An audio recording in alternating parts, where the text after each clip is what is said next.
All right, so let's take it up from where we left off just a while ago, talking about the issue of tax and taxation in this country. So, Chief Obawike, I was going to ask you real quick, what is the concern that these governors have? Because if you say every state has some sort of blessing, quote unquote, trapped within them, and yet they are not making the most of them, they are not harnessing them, we're not seeing the citizens from across these states having better quality of life, improved standard of living on account of these resources.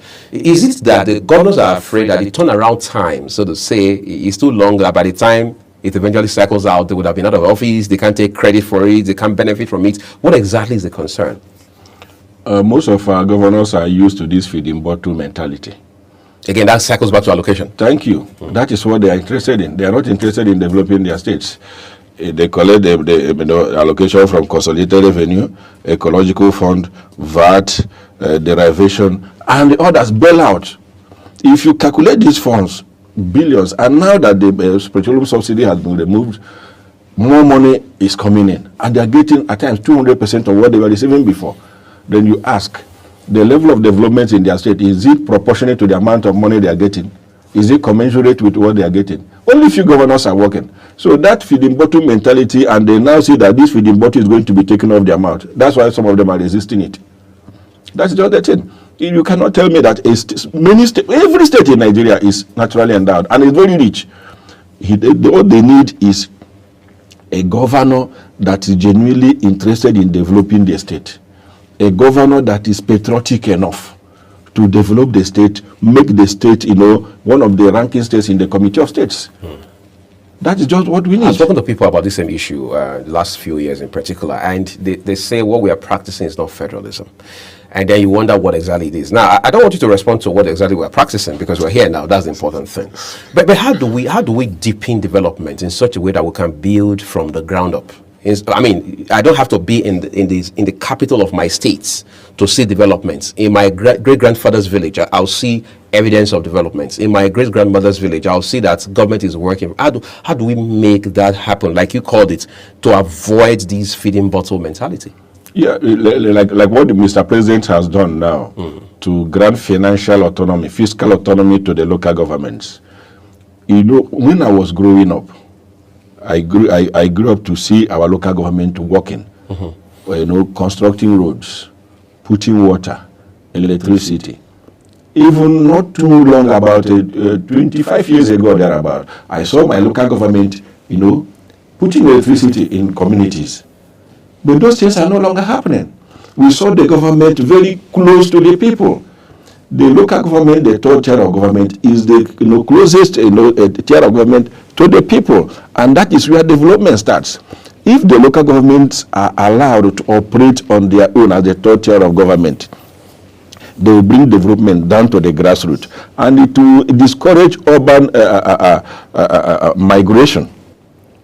Rural-urban migration will be discouraged. People would want to be in their communities, do their businesses, because what you are going to the urban center to look for is already in your locality. Right. What will be the sense of going to the urban center? You have light, you have road, you have water, you have the good schools, health centers, and other things, facilities that will help you. The internet is there. Now we have the mobile phones everywhere. You understand me? If those facilities, the communication system is everywhere, and you can access any part of the world from the comfort of your home in your village, why will you be migrating to the urban center? But because the local government system has been destroyed by our governors over the years. Now, Mr. President says, no, we cannot continue like this. Let there be fiscal autonomy for the local governments. Let them receive their allocations directly, as was the intent of the Constitution, so that they will develop the rural areas. Who bear the brunt of bad governance? If the local government develop the rural areas that they are closer to, that will be a bottom-up top approach to development. Then the state governments will do their own in the urban centers. Everybody will be happy. But now we see the governors taking everything, taking everything. It should be discouraged. Let's talk about what brought us here in the first instance, which is the issue of taxation. For many years, we've heard that Nigerian tax net needs to be expanded so that more taxpayers, particularly from the informal sector, can be brought in, for example. Why is it taking so long? Because those that would want to be brought into the tax, who have been living their lives free without paying taxes, will resist it. It's the resistance from those that who want that. They're resisting, not even from the informal sector. They want to bring in. Let me tell you something. If you travel to some of these neighboring countries, Benin, Togo, Ghana, Niger, Chad, they live mainly on taxes. Everything you do there, you pay tax, and you pay heavily. Even the VAT we are clamoring, we are saying our VAT is high. Theirs is very, very high. And they pay, and they are living, and they are progressing. Let Nigerians pay tax. Let us begin to pay tax, because this government is determined to use our tax revenues to develop our country. Like Mr. President did when he was governor of Lagos State. He increased the revenue generation of Lagos State and used their revenue to develop the state. Now he wants to replicate the same thing at the center. He needs our encouragement and support, especially our high net worth individuals. They make the trillions of, I will not say billions, now it is trillions they are making. How much time do they pay? Let us begin to pay taxes so that we will see developments in our country, because those monies paid for taxes will be used or plowed back in the development of Nigeria. That is what Mr. President wants to do. There are people who argue that if you're pushing the narrative around tax at this point in time, it will be putting the cart before the horse, or worse still, making the bad situation worse. Because Nigerians are hungry, and then you're talking to them about tax, that they're not listening. Is that not misplacement of There are priorities incentives Mr. President has already provided. that are not trickling down? No, I mean, even in this tax reform policy, there are goods and services that have been exempted from tax, from VAT, especially in the health sector and in some other critical sectors of the economy. Taxes have been exempted, especially VAT, from those goods and services. That means the change will come if Nigerians were to be sincere to themselves. Those items or goods and services that VAT has been exempted from VAT payment and tax payment, their price is supposed to be cheaper to add to the value of life. But Nigerians be who they are. Even when the thing takes effect, they want to exploit it to punish other Nigerians. Again, is that because government has not put mechanisms in place to help check prices? This time around, there are going to be mechanisms to check profiteering and astronomical increase in prices. Some time ago, not long from now, I attended a forum with the Federal Competition and what do we call it? Former Yes, the FCCPC. FCCPC. I attended a function. They are doing something fantastic in that regard, to see that people that profiteer on the blood of Nigerians, are brought to book. Interesting. Let's talk a little further about tax. You have mentioned VAT, for example, the value-added tax, and you talked about neighboring countries within the West Africa sub-region that mainly rely on taxes to be able to survive, so to speak. Economists, those who are particularly in the field of development economics, will tell you that it is the multilateral institutions, International Monetary Fund in particular in this instance case, that are responsible for this aggressive tax system that is being proposed across the continent, particularly in places like Kenya in East Africa and Nigeria in West Africa right now. For example, I'm old enough to know that VAT was 5% at the point, and then we had a clamor of whether or not to make it 7.5 and all of that, and then it came through. And now we are talking 10%. Some people are saying no, it should be 15%. After all, countries like the US, as developed as they are, people still have to pay cutthroat taxes. Are we sewing our coat according to our cloth? Are we taking our realities as a country, our peculiarities into consideration when we make these decisions? But because these things that are being done now, we are things that we are supposed to have been done years back. But we were given the false impression that things were okay with us. Now the reality has now done that things weren't okay. Things were terribly bad. And to repair those things that have gone bad over the years, yes, I understand. A man that has been living a free life, enjoying everything free, now you want to tax him to pay for this, he will resist it, he will not be happy. That is the situation. But in the long run, it will work out for good for every Nigerian. It is not what we are facing now. Thank God that the Western nations, most of them, the country live on taxes. You pay heavily, even the water you drink, the air you breathe, if it is possible, you pay taxes on it in the Western nations. So, but that is not what we are clamoring for here. The tax should be something that will be, practicably applicable. Like in the tax reform bill, businesses that will, earn by maybe 25 million or 50 million are exempt from income tax. Companies income tax. It is an incentive. Previously, everybody pays the tax across board. But now they are exempt, and there are other incentives. So it is not like the tax bill is the government wants to suffocate Nigerians with tax payment. No, it is not like that. They have provided incentives that will those that are the middle class or the poor that will enjoy more. But those who are rich, the high net worth individuals, are the ones who are making more money. You should pay more tax. Those that are making lesser money, most of them will not pay. That is, the long and short of the tax reform bill. Interesting. They get more money from the rich to fund the poor. Okay, that appears to be noble and humanitarian nature. But let's talk about how this looks like a double-edged sword of some kind. Because on the one hand, we say, well, we want to make it easy. We need to review our taxes. We need to pay more VAT and what have you.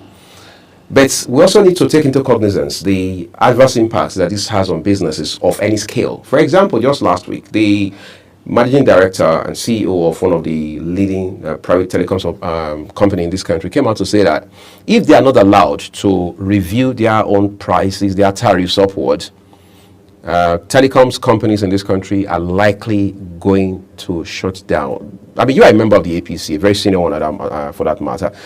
Do you think those who advise President Bola Tinubu really understand the nitty-gritty of the realities economically that we're dealing with? They understood the situation, not just understand, they understood the situation very, very well. The telecoms company claimed all the while they've been making trillions of naira from Nigeria, making Nigerians dry. Did they complain? They never complained. Then what did they put back to the society?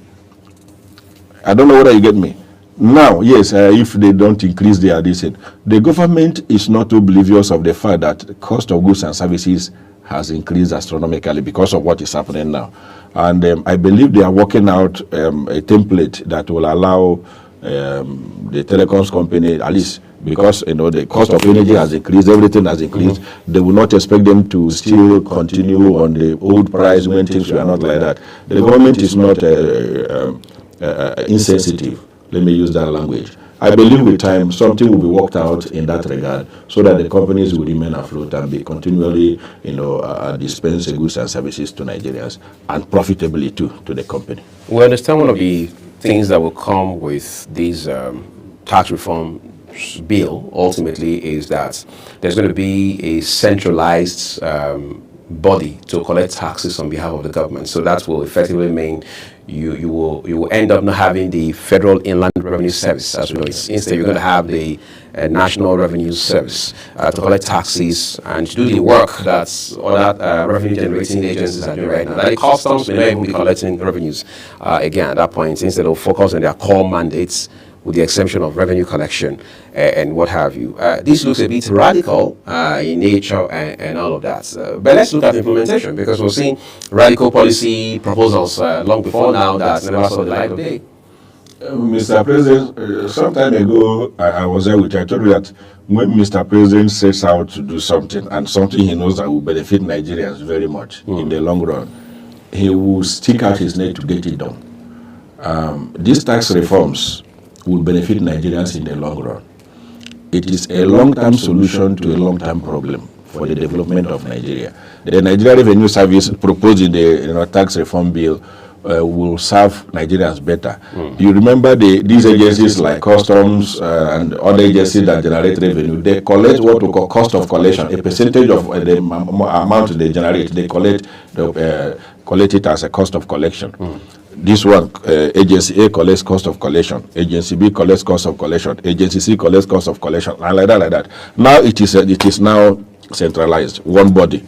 It will now eliminate the multiple cost of collection that have been charge the federal government, and that revenue will now come into the coffers of the federal government for development. So a lot of good, prospects that this tax reform bill has, and its intendment is for the betterment of Nigeria, cutting off those wastages, revenue wastages, and those loopholes that are used to fritter our resources away, plugging it, so that the revenue generated will come into the one common pool, and everybody will now get what is due it for development from that common pool. I believe it is a right policy in the right direction if the will, to implement it to the letter is there. And I believe Mr. President has that will to implement it to the letter if the bill is finally passed by the National Assembly. Let's talk about the high net worth individuals that you mentioned just a while back. Yeah. Many of them will understand very close to the corridors of power. In fact, many of them are friends and associates and allies and supporters and even relatives of those, the ones we call politically exposed people, who are supposed to also be driving the tax reforms and what have you. What's the guarantee that these high net worth individuals will pay these taxes ultimately when it's their friends, so to speak, who are running the tax, who are in the tax authorities? They don't have any choice. They don't have any choice not to pay. They must pay. This government is a different government. The man at the driving seat, Mr. President Aswaji Bola Ahmed Tinubu, is a man that knows what he is doing. And like I said, when he sets out to do something, he goes out to do it and get the desired result. So before coming up with the tax reform bill, a lot of I's and T's have been dotted and crossed. The modus of implementation and everything has been put in place. Nobody will say he will not pay. Whether you are close to the power, even being close to the power is the more reason you should pay the tax. Okay. Lastly, before we move to our second discussion this morning, the informal sector has been a challenge. In fact, you have more people in the informal sector not paying taxes than those who have been paying taxes the last couple of years, for example. This bill doesn't seem to be very vociferous, so to speak, about what will be done specifically to bring more people into the tax net from the informal sector. It will be a kind of a dynamic situation because of the incentives that have been provided. It will help grow the informal sector. Okay. And when you grow, and maybe your revenue used to be 25 million, you are making 100 million. It's automatic. You have graduated to the sector you'll be paying taxes. I don't know whether you get me. The incentives have been provided to help the informal sector grow. And when they grow, by default. But thank you. Nobody will tell them you will pay tax. You are making 25 million annually. Now you are making 100 million or 200 million. It is automatic. You are in the tax net to begin to pay tax. The incentives are more for the informal sector to benefit the informal sector and to benefit the poor. Then the rich to benefit the rich because the rich are making so much money. Look at our financial services sector. Even in this situation that Nigeria things are difficult, they are making so much money, declaring fantabulous profits. When you make more profit, you pay more tax now. It is just like that. All right.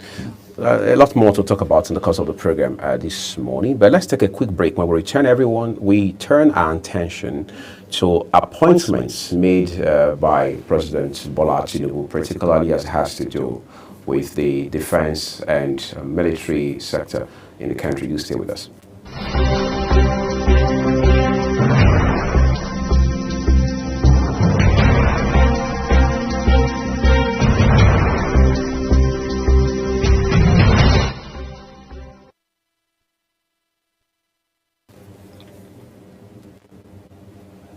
This is not the first time that a president, so in some cases even a governor, will be accused of lopsided appointments, either on the grounds of religion, tribalism, ethnicism, or ethnicity, or whatever it is. But the important thing in this conversation is the element of the fact that most people who are now criticizing the president's appointments are more focused around the security chiefs that Mr. Tinubu has appointed in recent times. The question is, what exactly is their basis, what else would they have expected, for example? And then you're also wondering, what exactly has the president missed regarding these appointments that he has made? Is it possible that it is the recent appointment of acting chief of the army staff that has triggered this narrative in recent times? Well, the best we can do is to find out. I mean, we are in this country together. We're following the news together.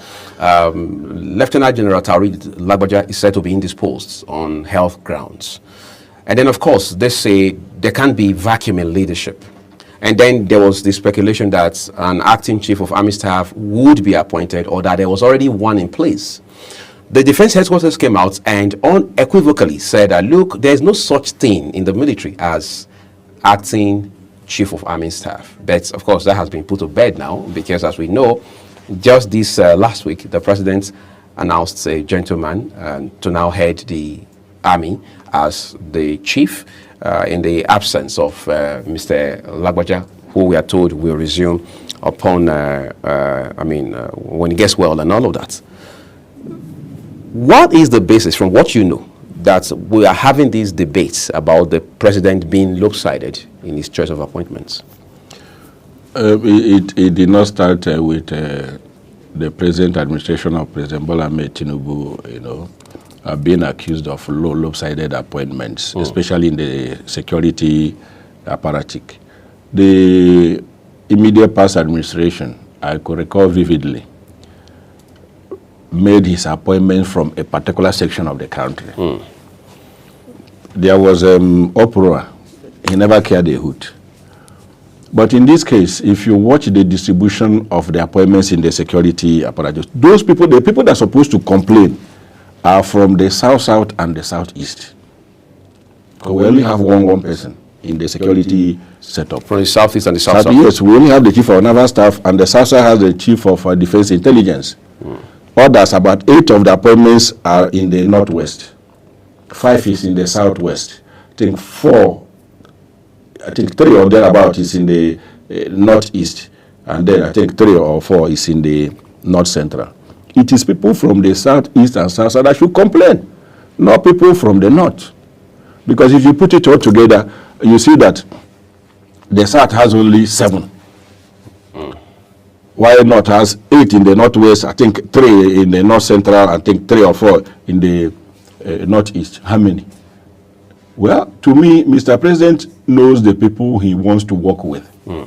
And he has distributed the security chiefs amongst the geopolitical zones, at least after the President Jonathan, when someone from the southeast held chief of army staff position. That's General Jirika. No other someone from the south has been appointed. Throughout Obasanjo's regime, Southeasterner, yes, they held positions in the Air Force and the Chief of Defense Staff, yes, DK and others. Throughout the 8 years of President Buhari's regime, no Southeasterner held any security commanding position. Was a member of the service chiefs or was a member of the Security Council. But President Tinubu appointed an Igbo man, the Chief of Naval Staff. We are very grateful. We will thank him for that. Then, I will also suggest that maybe if there is going to be reshufflement, let there be more distribution of the positions to geopolitical zones. That would be my advice. To spread it out further. Spread it out further to geopolitical zones. One region cannot have 8 positions, while some are having 1. No. So does that invalidate the clamor by those from the north who say that these appointments are lopsided? To me, they do not. They say you're not supposed to complain. They enjoyed the booty throughout the 8 years of President Buhari's regime. They did not complain. Now they are still enjoying it. So why complain? Some people say they are complaining because security appointments are very sensitive, and they had expected more appointments coming to the. They are holding the most critical security appointments. The National Security Advisor is from the north. The Minister of Defense is from the north. The Minister of State for Defense is from the north. The Director General of Nigeria NIA is from the north. The NDLA Commander General, the DG is from the north. Just name it. The critical security appointments are domiciled in the north. So why they complain? I'm Chief not. of Air Staff is from the north. This other one. Road Safety is from the north. Commandant General of Civil Defense is from the north. Just name it all. The Immigration Controller General is from the north. Just name it. Most of the critical security appointments are domiciled in the north. You know, for someone like myself, I mean, I'm a broadcast journalist. I'm not very familiar with how the dynamics around the, military and defense architecture work. But then you're wondering, how did we come to this point where we're now talking region, we're not talking zones, instead of maybe hierarchy and, the seniority elements that one would have expected? Lack of genuine patriotism. That is not the problem. Most Nigerians, especially the political actors, concentrate more on let it be me and my people, not Nigeria. It is their own interest and the interest of their, their zone or area that matters to them, not the interest of the generality of Nigerians. And if you watch too, not that they have the interest of their zone, it is their own selfish interest. What will come to them? Maybe the person so appointed is closely related to them so that they will get patronage. That is just it. Those clamoring is just born out of selfish interest, not genuine patriotism, not pro-people factor. No.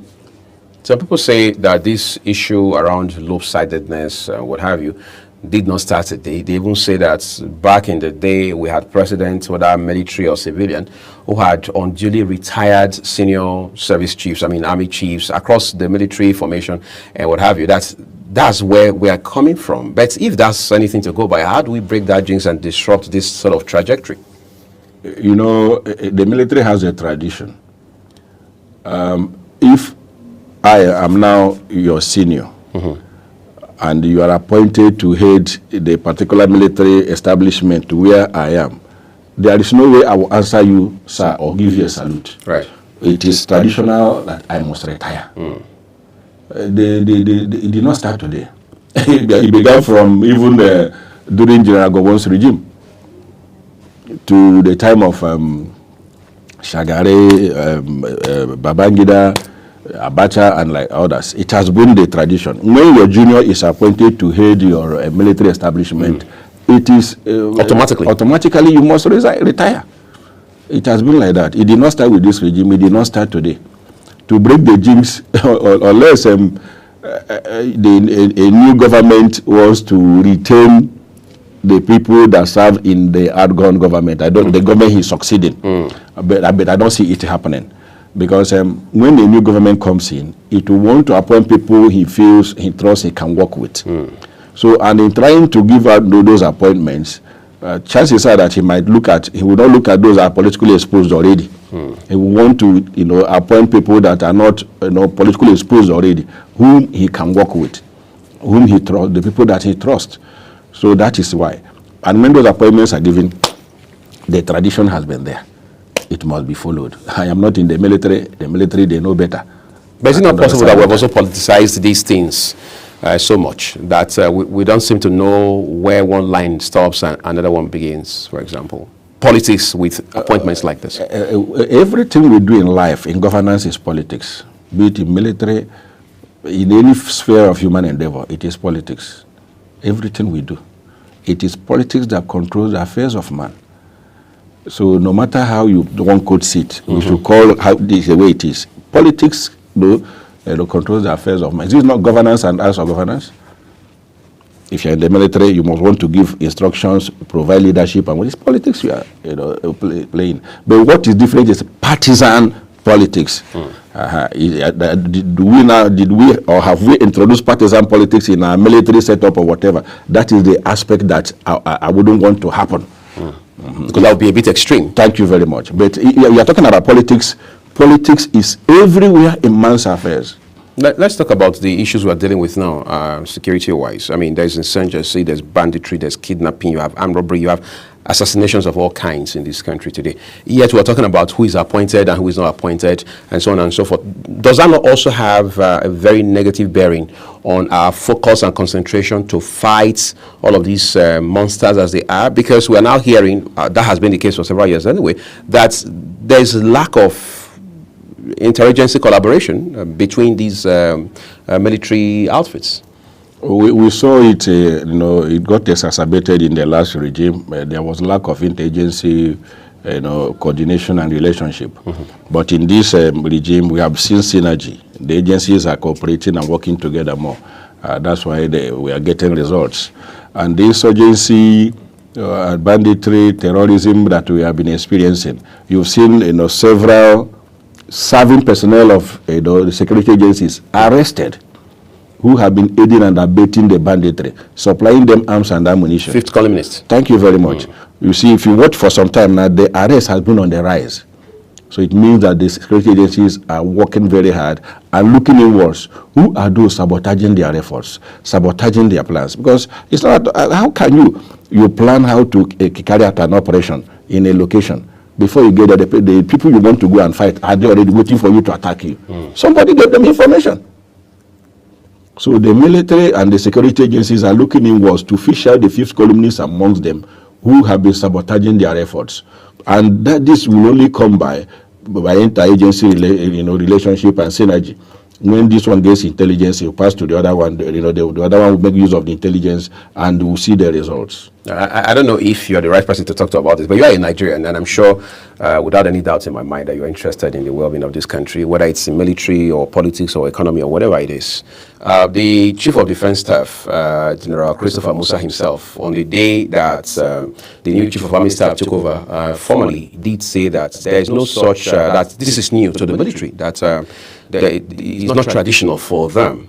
Some people might interpret that to mean that we're still trying to wrap our heads around this. We don't understand what exactly is going on here. Would that also affect, in some way, negative, the performance of the new acting Chief of Army Staff? Because the people he's supposed to work with do not understand the modus operandi or the circumstances under which he's working. No, what they do not understand is the nomenclature. Acting Chief of Army Staff. Right. They understood the workings and the activities or the duties of a Chief of Army Staff. And Acting Chief of Army Staff is going to, shoulder the responsibility of the Chief of Army Staff, carry out all duties, regardless and of responsibilities, yes, of the Chief of Army Staff. So, and after he said the nomenclature is new to them, but leadership can never exist in a vacuum. Right. The space must be filled. They must work together. They must work together. They must relate together, relate well, work well for the betterment of Nigeria.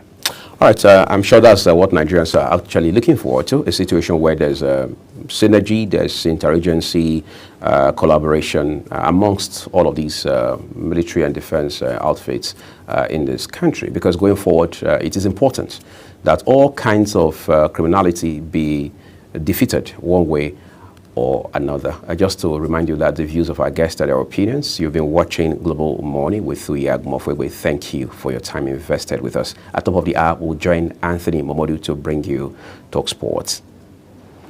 Welcome to Global Morning. The death toll from flooding. Most time our politicians just bring in policies too, for sure. Incidentally, we have several more stories. The legislature was carefully crafted to 22.2% inflation rates as of April this year. What does that say about where we are as a country? I think Nigeria has resorted to being resilient. Before you call a police station, before they even leave, they'll take permission from. I don't think there's really anything on ground to improve. We struggled as a strike. The Minister of Education volunteered and said, give me 2 weeks. It was a lie. The president never gave me any deadline.